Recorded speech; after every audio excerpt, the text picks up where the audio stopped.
Hello mga kailaw, kumusta and welcome na po dinhi sa atong YouTube channel. And kung bago ka pa mga kailaw, ay kalimot sa pag-subscribe sa atong channel and i-hit ang notification bell icon aron nga ma-notify ka sa bago pa nato nga mga video uploads.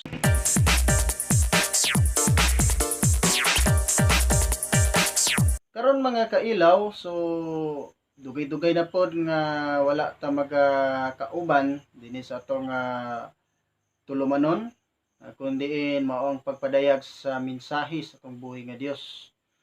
So tungod gid ni sa mga kasako, sa mga buluhaton nga atong atubang atong mga lakaw mga kailaw. So kana alang manggihapon sa kahimayaan sa Dios ug kining atong gihimo dinhi mausab ang para sa kahimayaan sa atong buhay nga Dios. So karon mga kailaw ato ang hisgutan kining usa ka gamay lamang nga butang. Kining magisgot ta kabahin sa kining tao mas sipyat jud siya mga kailaw. Pero sad to say nga daghan sa mga tao nga dili mo angkon nga sila dunay mga sipyat sila nga kinabuhi. Gani ipakita gid nila nga sila wala makahimo sa sayo. Bisan doon na pa'y mga ebidensya nga imong ikapakita, tudo dinay ra gihapon mga kailaw. So parang ang tao dili gyud makalusot. Ang Dios na mismo maoy nagapadayag niini nganhi kanato ug diha sa tanang tao sa tibuok nga kalibutan. So dunay passage sa Biblia makita nato dinha sa libro ni Job kung diin sumala diha sa kapitulo 4 bersikulo 17 ug 18 ang pulong sa Dios nagaingon, may tao bang matarong matubangan sa Dios? Aniya, may putli ba atubangan sa iyang magbubuhat?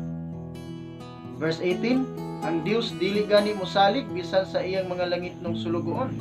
Makakaplag pa gani siya sayop bisan sa iyang mga anghel. So kana kay makita nato sa pulong sa Dios mga kailaw. Tataw kaayo ang ato ang ibasa karon. Tinuod kini. Tungod kay pulong kini sa Dios.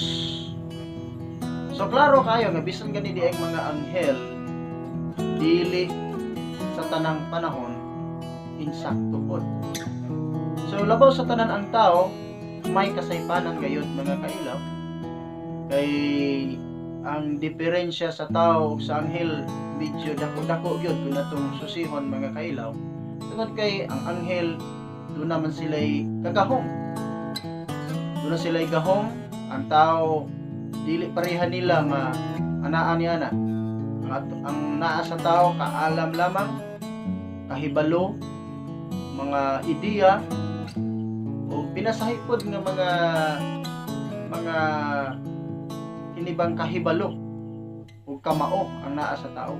Pero dili kita ikakumparar sa mga anghel kay labaw gid sila kung buot nato nga tan-awon mga kailaw.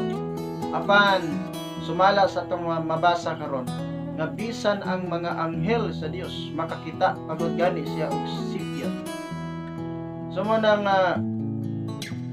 ang tao bisag unsaon pa niya deny sa iyang kaugalingon, tabunan ang kaugalingon sa nahimo nga sayop ug sala, di siya kaikya sa Dios. Kay bisan sa anghel niya makita niya ang sipyat sa iyahang anghel og sa tao pakha may dili mga kailaw. So klaro kayo na. So dili na ta mo deny pa atong ang kunon nga doon na kita mga sipyat, doon na kita mga kakulangon, sala og tungod kinasayad kita nga ang sala doon na kini kabayaran, doon na kini hantungan mao ang kamatayon. O niya aron nga makalingkawas ang tao gikan ini mga kailaw, wa gilain nga solusyon mao ang pag-inulsol, pagpangayo, pasaylo.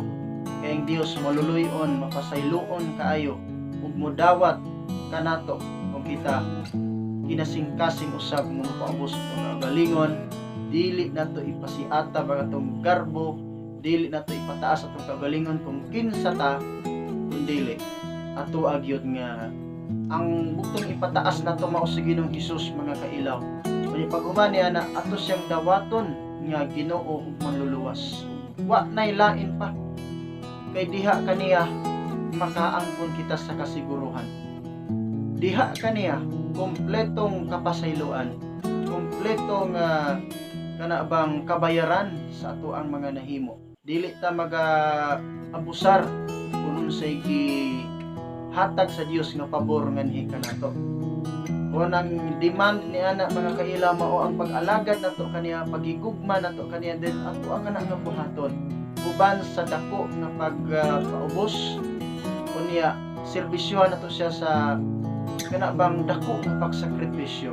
Gusto ang Dios nga kita mo halad sa tong kaugalingon nga kaniya, nga buhi mga kailaw nga makapahimuot nga kaniya, buhi nga halad ha, dili tong alang-alang o way klaro nga halad, dili buhi gyud nga halad mga kailaw.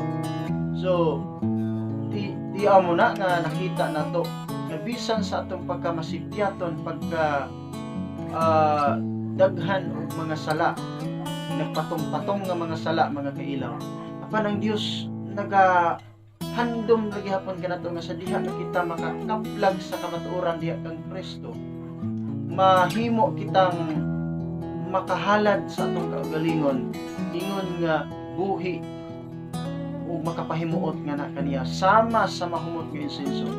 Roma 12:2 or 1:2 mga kailaw, ato ana siya diha nga makita. So di na nato una-unaon nga sa diha nga gipasaylo na kita sa atong buhi nga Dios atong mga kasalanan, di na nato una-unaon ang daotan nato nga mga binuhatan. Kung una-unaon gud nato mga kailaw na makahimo tag balik ni ana niya, kung negative ka kaniadto o niya imo na nagitugyan sa Ginoo ingon nga paghinulsol sa imong mga kasalanan, kunya imong gihinumduman karon sa may tabo, mahimo na pud nimo nga mobalik ang imong pagka negative thinker mga kailaw. So kinahanglan wala na maguba na sa atong kinabuhi, dili na siya nato ibalik pa og taod mga kailaw. Kumbaga kung kahoy na siya nga gidapat sa imong balay nga nakahatag man lang og sagabal diha sa mga mata nimo, imo nang gitangtang pagka kita nimo nga sayo ug dili mao nga nabutang na diha ana nga dapita. So sa diyang gitangtang nimo, lisod po kayo pag abot og pila ka adlaw, imo nang ibalik og taod.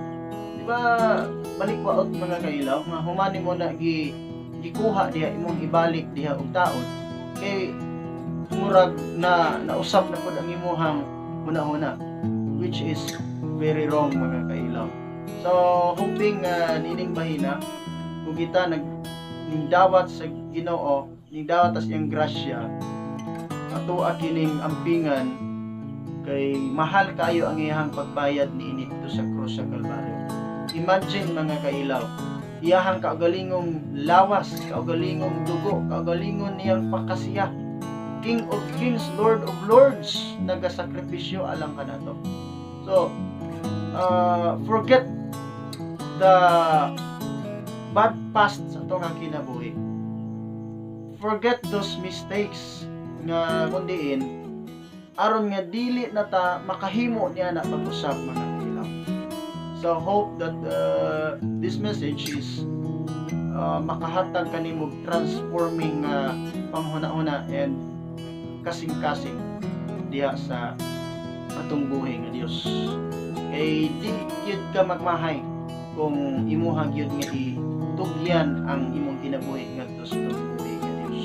So hoping that nakatabang kaninyo kini mga mensahe, o ayaw kalimot sa pag-like mga kailaw, o ang Dios padayon kanimo magapanalangin.